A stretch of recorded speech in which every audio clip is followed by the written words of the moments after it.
What's up guys? Joyx the Explorer here, and ngayong araw na ito, we are going to open this new item I bought from Shopee. So, this one is a portable washing machine worth, magkano ba to? I forgot. 1,600 yata, kasama na yung shipping fee. So, of course, like I usually do before ako bibili online, I usually check the reviews and the number of items sold per store. So, this one, yung binilhan ko nito is isa siya sa may mga pinakamaraming items na nabenta for this washing machine. So, check na natin.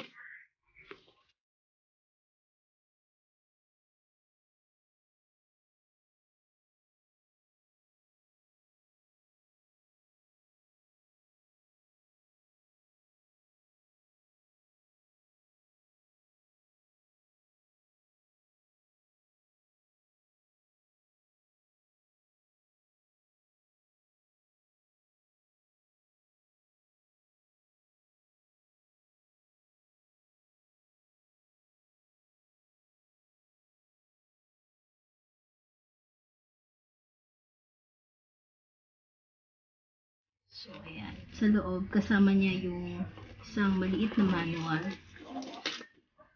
So, this is instructional manual. It's about the installation steps. Kita niyo.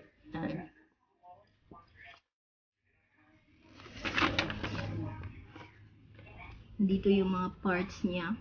So, it has a bucket lid, barrel frame, handle, folding bucket, pulsator, drain, base, knob, and the bucket bottom.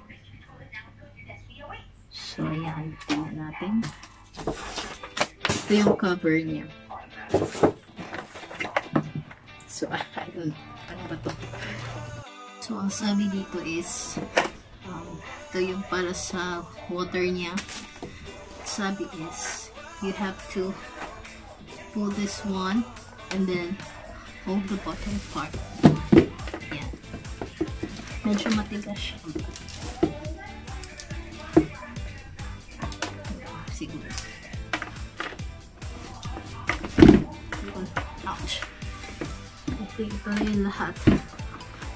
So, di siya kalaki. As you can see. Hanggang tuhod ko lang siya. And then, if you're gonna keep it, ibalik mo lang siyang ganyan. After mo maglaba, and then pag gamitin, ganyan mo lang siya ulit. So, parang tayo siyang bundle. Ayan. So, what we're going to do now is subukan natin siya if talagang gumagana. So, makikita nyo, ito yung control niya or wash timer, and then sa gilid niya is yung pang drain ng tubig. Ayan. So, subukan natin. So, ang una-una natin gagawin is like the usual steps na ginagawa mo pag naglalaba ka sa normal washing machine. So, lagyan mo natin ng tubig. Yung sakto lang yun.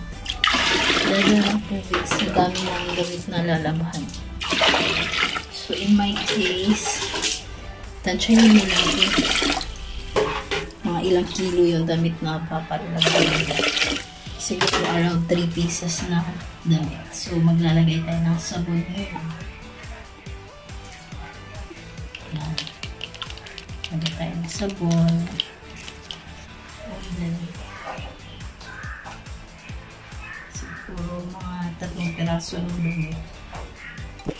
Tingnan natin if kaya.